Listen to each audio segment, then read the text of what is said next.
From 2011 to 2015, the Wayne County Treasurer foreclosed upon approximately 1 in 4 Detroit properties for non-payment of property taxes. Once the properties were foreclosed, many were left vacant, many were vandalized, and stripped of everything of value. These derelict properties lowered property values and caused anyone who could get out to flee.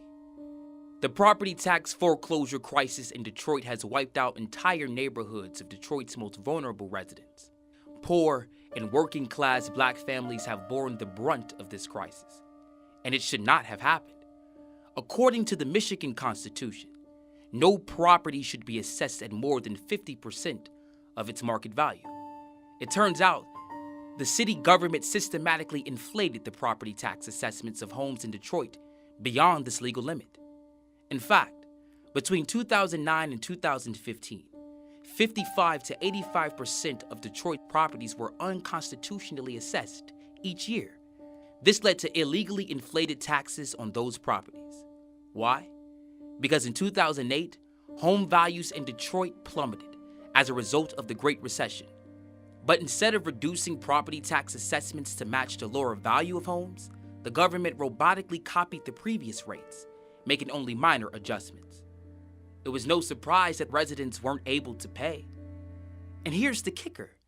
Many families were not supposed to be paying property taxes in the first place because they qualify for the Michigan poverty tax exemption.